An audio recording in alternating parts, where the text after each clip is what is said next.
Başladık aka. Yürü. Sen bir yoldan, men bir yoldan. Bo'ldi. Men bu tomondan boshlayman. Hop. Ставь лайк и подпишись на канал. Все серии можно посмотреть по ссылке в комментариях под видео. Ставь лайк и подпишись на канал. Все серии можно посмотреть по ссылке в комментариях под видео. Lucien et Rebecca se déplacer rapidement. J'ai appelé pour qu'ils ralentissent. Oh, allez, vous les tortues. J'ai 65 ans et je suis meilleure que vous deux. Dépêchez-vous. Comme je l'ai mentionné peut-être avant, nous rions pas souvent. Dépêche-toi, tu vas rater la meilleure partie. Quoi, je ne t'entends pas? S'il te plaît, ralentis. À ce stade, Jack et Rebecca semblaient avoir disparu. La neige s'aggravait et il semblait que la tempête de neige annoncée allait nous frapper. Tout autour de nous n'était que blanc. Freddy a commencé à pleurer et je m'inquiétais de plus en plus. Le vent froid hurlait à travers la forêt apparemment vide, soufflant de la neige dans mes yeux et me piquant la peau. Je tenais mon fils étroitement contre ma poitrine, essayant de le protéger du froid mordant. Alors que nous nous frayions un chemin à travers la neige, jusqu'aux genoux, à la recherche de tout signe d'aide, des heures s'étaient écoulées depuis que Jack et Rebecca nous avaient laissés abandonnés au milieu de nulle part, à des milles de la ville ou du prochain abri. Wax attira contre elle et mon mari, mais plus que ça, j'avais peur pour la sécurité de mon fils. Maman, il fait si froid. Je veux rentrer à la maison. Je sais, mon bébé. Je suis désolée pour tout ça. Je te promets que je vais trouver de l'aide pour nous, d'accord? Ne t'inquiète pas une seule seconde. Alors que nous trébuchions à travers les congères, je pouvais sentir mon corps s'affaiblir de minute en minute. Je savais que nous ne pouvions pas survivre dehors pendant longtemps, et trouver un abri était la priorité numéro 1. Mais juste au moment où je pensais que tout espoir était perdu, une lumière faible est apparue dans le lointain. Nous avons trébuché vers elle à moitié aveugle et à moitié gelé, jusqu'à ce que nous atteignions enfin la petite cabane aperçue auparavant, avec ses bouffées de fumée qui s'élevaient toujours dans le vent rude, nichée dans une clairière. Avec les quelques forces qui me restaient, j'ai frappé à la porte aussi fort que possible et je me suis effondré dessus. Maintenant, qui pourrait, oh Harold, apporter de l'eau bouillante et des couverts tout de suite? Un couple âgé et gentil nous a accueillis. Ils étaient si aimables de nous permettre d'enlever nos vêtements gelés, de nous baigner dans l'eau qu'ils ont tirée pour nous et de nous asseoir près d'eux. Seuls avec une nouvelle paire de vêtements et leur offrant une soupe chaude et des couvertures pour nous envelopper, nous nous sommes blottis ensemble dans la chaleur. Mes sentiments de colère et de frustration ont commencé à bouillir. Comment ont-ils pu faire ça? J'espère qu'ils viennent dehors. Il y a plus de gens dehors? Nous devons aller les chercher. Non, ne te dérange pas, c'est ma belle-mère et mon mari inutiles. Ils nous ont laissé là pour geler. Tu dis un mensonge. Pourquoi ferais-tu une chose si horrible? Je savais que Becky était toujours comme ça, mais Lucia, pas moyen qu'il nous ferait ça. Attends une seconde. Becky, ce nom me dit quelque chose. Est-ce la dame avec une fine silhouette, les lèvres pincées et sérieuses tout le temps? Porte-t-elle des lunettes pourpres et une taupe sur l'aide sa lèvre spéa? La même. Comment la connaissez-vous?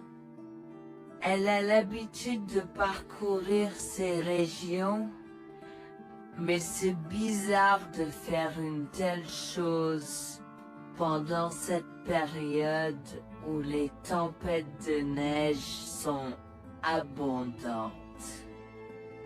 En fait, je ne l'ai jamais vue dans ces parages pendant cette période de l'année.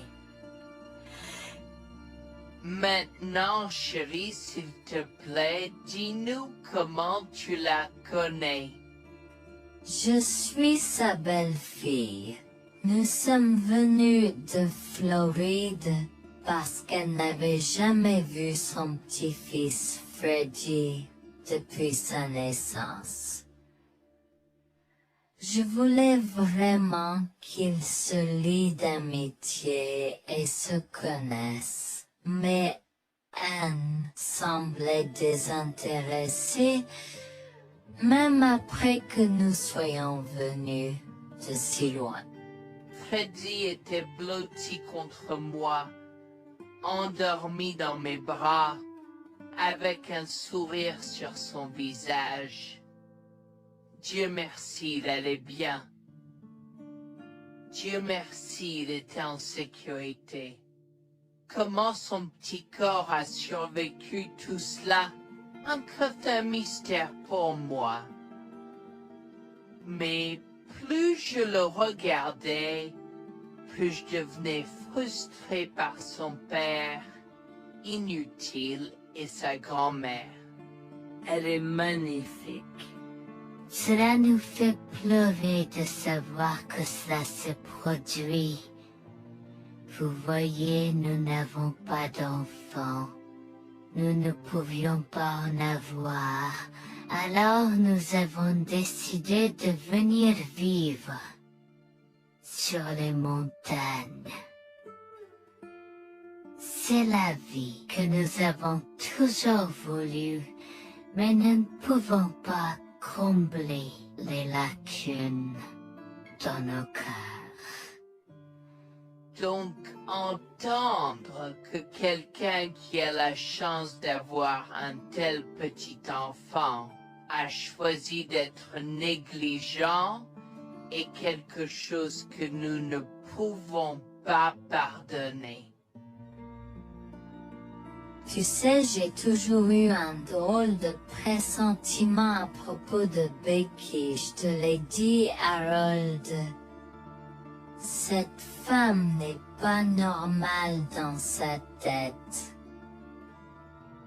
J'ai crié après eux leur disant d'attendre pour nous, mais ils ont juste continué à aller de l'avant. Ils m'entendaient, mais ils choisissaient de ne pas m'écouter. Pourquoi aurait-il fait ça? Parfois, nous ne savons pas pourquoi les gens font les mauvaises choses qu'ils font. Tout ce que nous pouvons faire, c'est faire de notre mieux. Nous avons continué à converser le reste de la soirée, et aussi en colère que je fusse. Avec je m'ai fait cheveux merger parce que je savais que Lucien et moi étions exécutés. Le matin est venu et il semblait que la tempête de neige se soit calmée. J'ai cherché sur divers sites web pour trouver des rapports météorologiques indiquant que c'était maintenant sûr de se déplacer dans la ville. Et la ville. J'ai échangé des coordonnées avec Georgina et Harold, les remerciant pour tout l'amour et les soins qu'ils nous ont montrés. Il n'y a pas besoin de nous remercier. Nous avons juste fait ce qui était juste. N'importe qui, avec la moitié d'un cœur, aurait fait la même chose. S'il vous plaît, laissez-moi vous accompagner chez vous. Harold et Georgina nous ont accompagnés à la résidence et, oh mon Dieu, nous avons trouvé Lucien et Rebecca assis confortablement sur le porche avant, comme si Freddy et moi étions sur le point de mourir la veille. Je suis sorti de la voiture et j'ai commencé à perdre les pédales. Qu'est-ce qui ne va pas chez vous, les gens? Comment pouvez-vous nous laisser là? Tu nous ralentissais et nous voulions voir la cascade gelée. Est-ce que tu plaisantes? Freddy aurait pu mourir la nuit dernière. Tu t'en fous, vous, Lucien? Pour être juste, tu aurais pu simplement rester à la maison si tu n'étais vraiment pas prêt pour cette aventure. Je jure devant Dieu, à ce moment-là, ma vision est devenue rouge. J'étais prêt à attaquer, à donner des coups de pied, à crier et à hurler pour que le monde entier entende à quel point ces gens étaient horribles. Non seulement ils nous ont laissés là, mais ils semblaient ne pas se soucier de ce qu'ils avaient fait. C'était presque comme s'ils essayaient de nous tuer.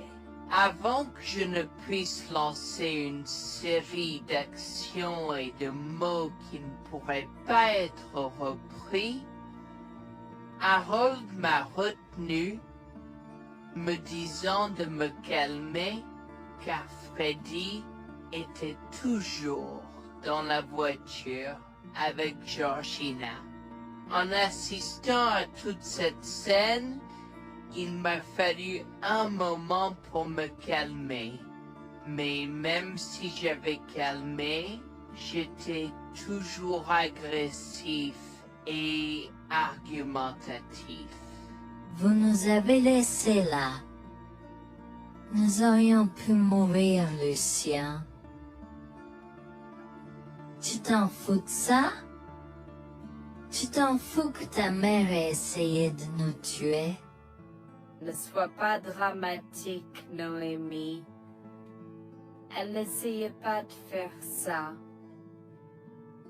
Regarde, la raison pour laquelle nous ne sommes pas revenus te chercher est parce que nous savions que tu trouverais de l'aide et un abri. Je veux dire, tu as toi-même indiqué cette cabane, n'est-ce pas? Il semble que tu aies obtenu l'aide dont tu avais besoin. Pas grâce à toi ou à ta mère. Je n'arrive pas à croire ce que j'entends en ce moment. Assez, tout le monde. Ne me donne pas mal à la tête. Comment peux-tu être si froid et sans cœur envers ta femme? J'ai la moitié d'une idée de venir te frapper. Essaie, vieil homme. Je te mets au défi. Écoute, Noémie. Je suis désolée que tu n'aies pas pu gérer un peu le mauvais temps, mais je jure qu'il n'y avait aucune mauvaise intention de ma part. Écoute, Noémie, je suis désolée que tu n'aies pas pu gérer un peu le mauvais temps, mais je jure qu'il n'y avait aucune mauvaise intention de ma part. Oh oui. Pourquoi diable irais-tu faire de la randonnée à cette période de l'année? Nous ne te voyons jamais pendant cette période, alors quoi maintenant? Pourquoi maintenant quand tu as un enfant qui ne voulait que se connecter avec toi? Quelqu'un pourrait argumenter que ce niveau de négligence grossière était intentionnel, Becky. Tu es une personne malade et pathétique. Cela a semblé faire fondre l'extérieur froid et dur de Becky, qui avait l'air douloureuse, du moins pendant un instant, avant de revenir à son extérieur de méchante sorcière de l'Ouest. Je ne sais pas ce que tu essaies d'insinuer, mais si tu cherches une bataille, je peux t'assurer que tu la perdras. Tu oublies que je suis une femme riche. J'ai accès au meilleur. Voyons comment ton petit argument va se passer en cours, vieil homme.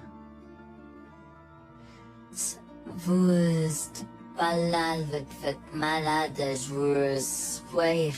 Je souhaite que vous restiez fiers.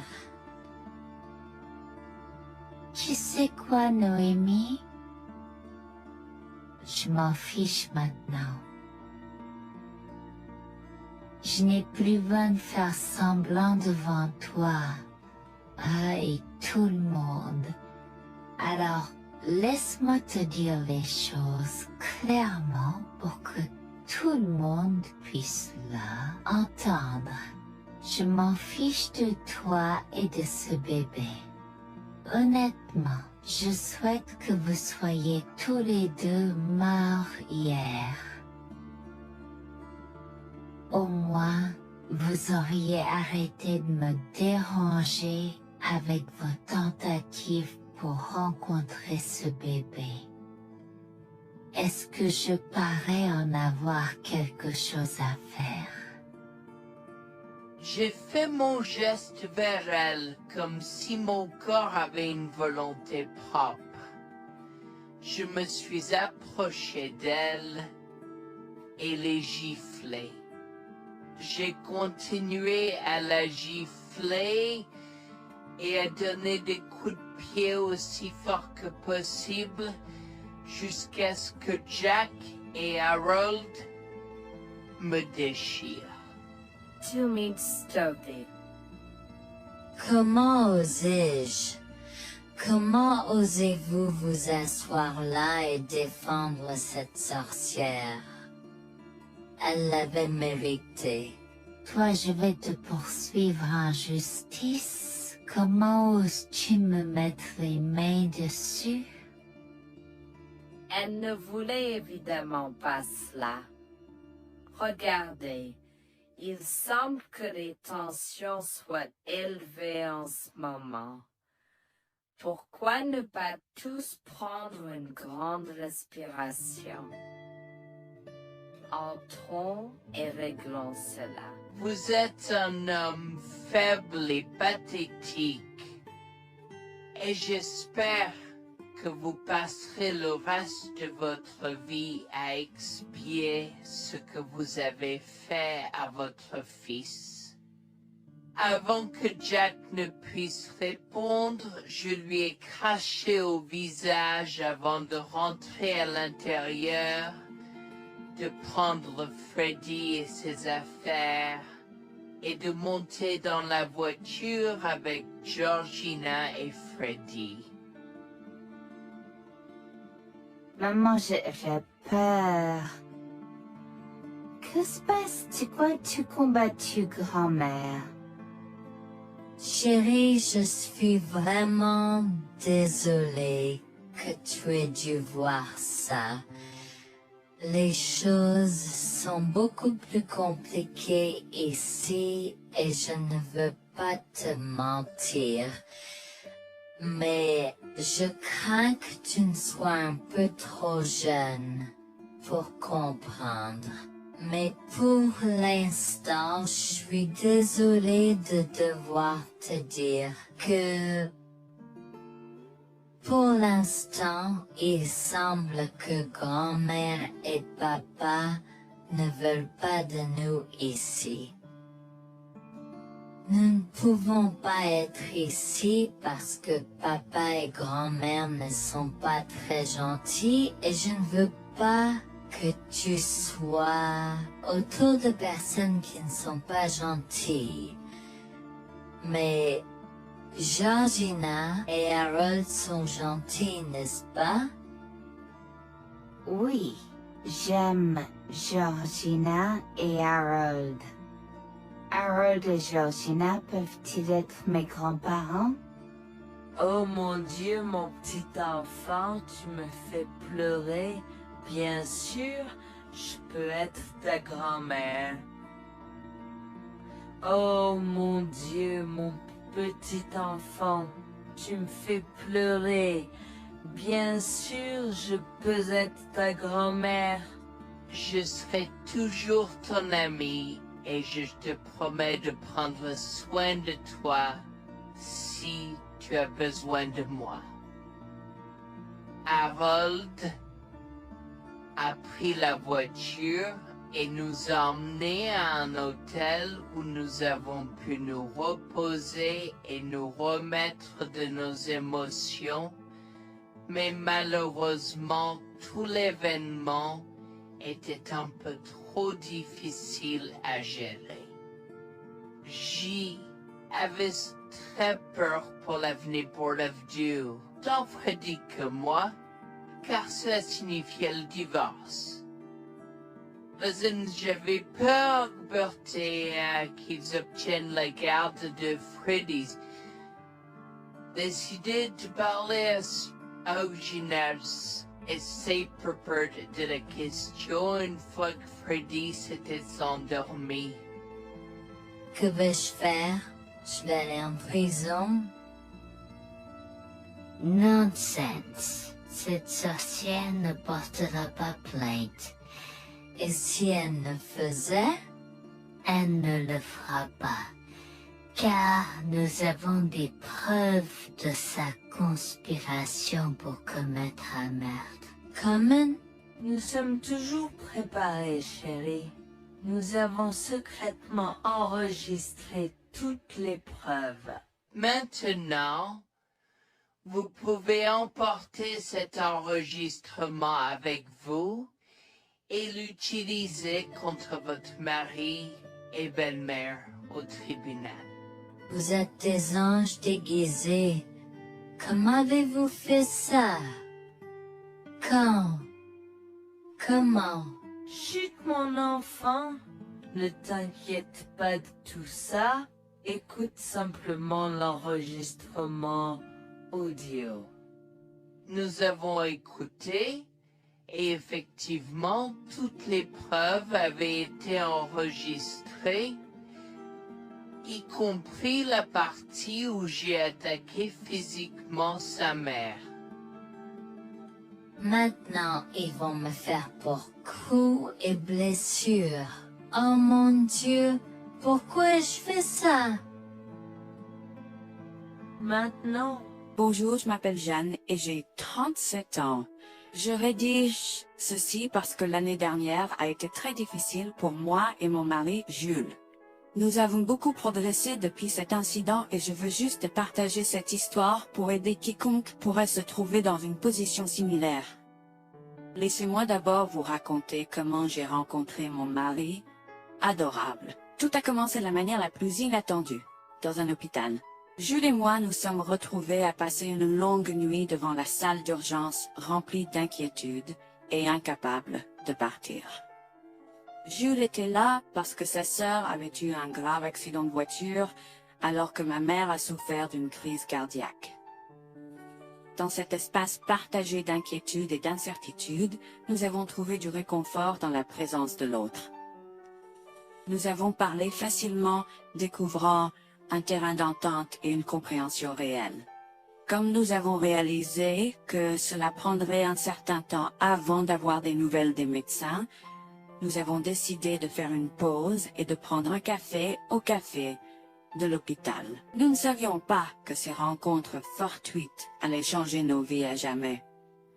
Au fur et à mesure que la nuit se transformait en aube, nous avons échangé des numéros avant de nous séparer à contre-sœur.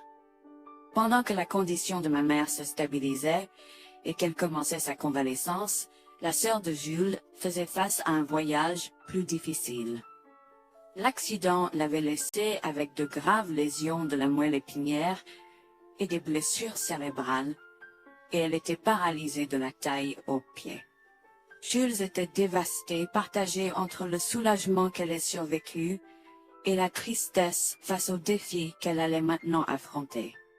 Au cours des mois suivants, Jules et moi sommes restés en contact, nous nous soutenons émotionnellement pendant les convalescences de nos proches.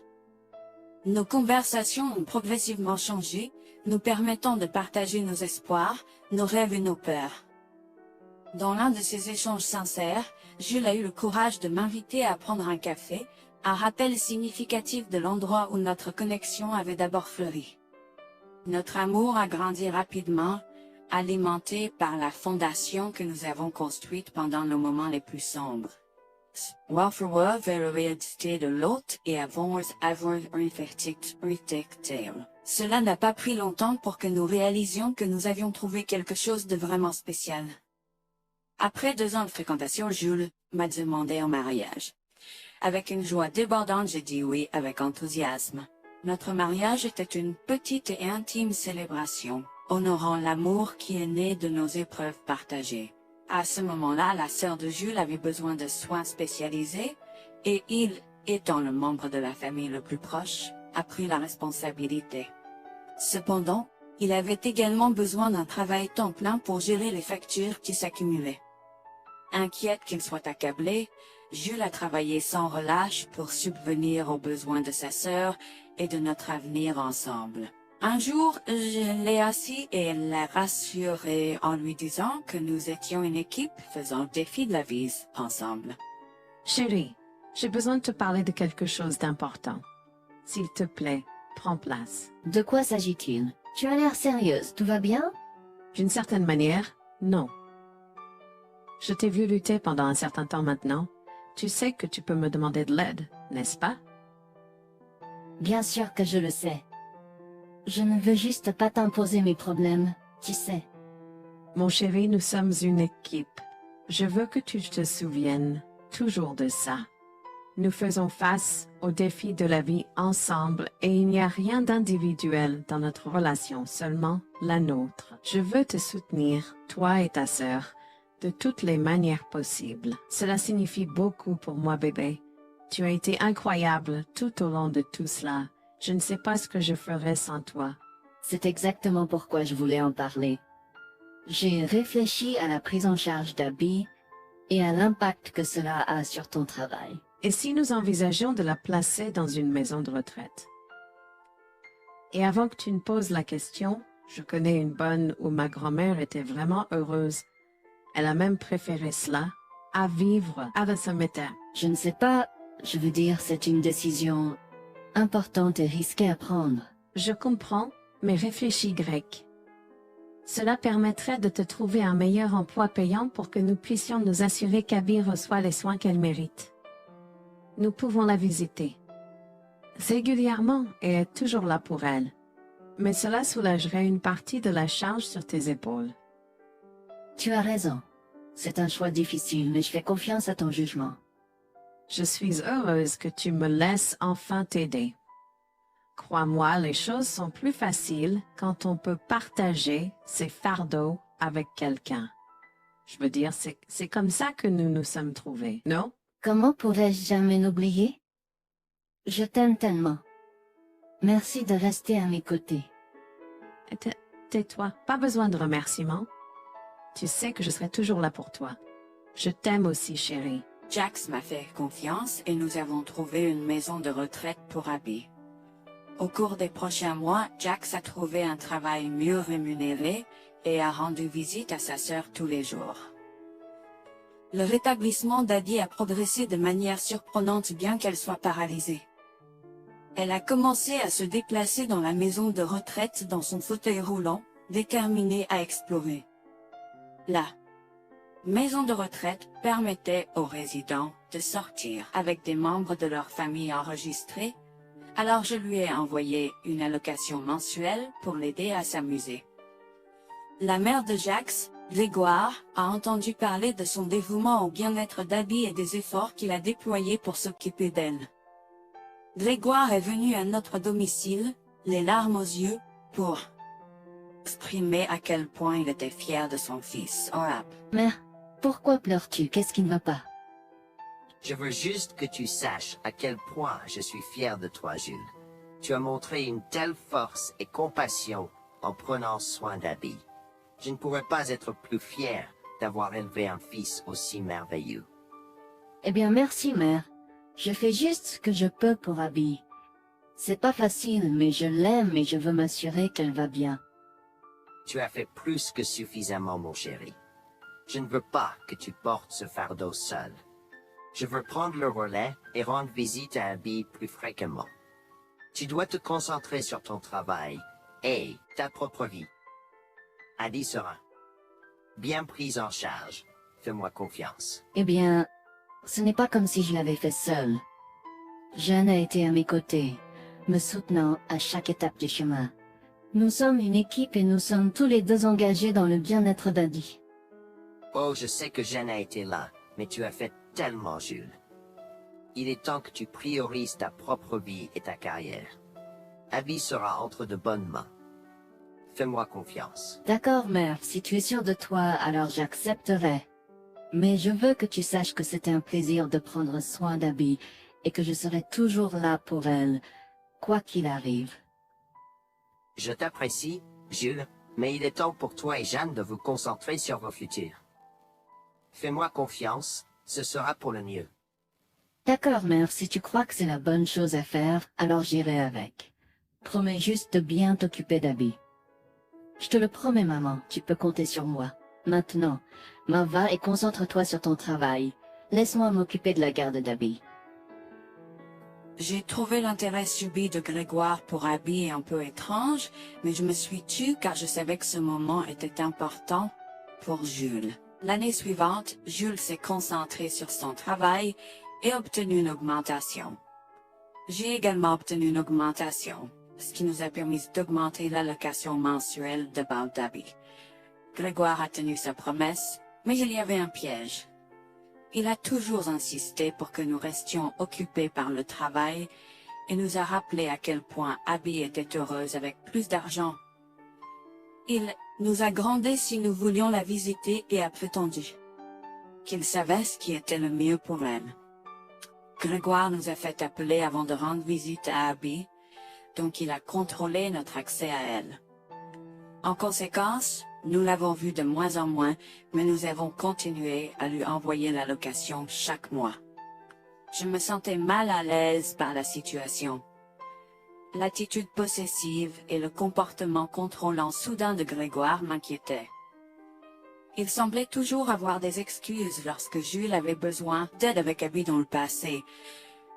Cependant, je n'ai rien dit car je savais à quel point Abby était importante pour Jules. Malgré les défis, Jules et moi sommes restés engagés à soutenir Abby. Nous avons tenu notre promesse de fournir une assistance financière, même si nous ne pouvions pas être avec elle autant. Nous avons cru qu'Abby méritait les meilleurs soins. Même si nous ne pouvions pas être avec elle autant, nous avons cru qu'Abby méritait les meilleurs soins et le bonheur, et nous voulions qu'elle ait les moyens de profiter de la vie à fond. Un jour, Jules était un peu trop submergé par le manque d'Abby. Nous nous étions tous les deux beaucoup impliqués dans le travail et n'avions pas eu le temps de lui rendre visite. Nous avons décidé de lui rendre visite sur un coup de tête. Nous ne l'avons pas dit à Grégoire car nous ne voulions pas entendre ses remontrances ou ses réprimandes. Avant d'arriver à la maison de retraite, Jules et moi nous sommes arrêtés au supermarché pour acheter à Abby toutes ses collations préférées. Nous étions tous les deux très excités de la voir et de passer du temps de qualité avec elle. J'ai même apporté ma Nintendo Switch pour qu'elle puisse y jouer. Nous sommes entrés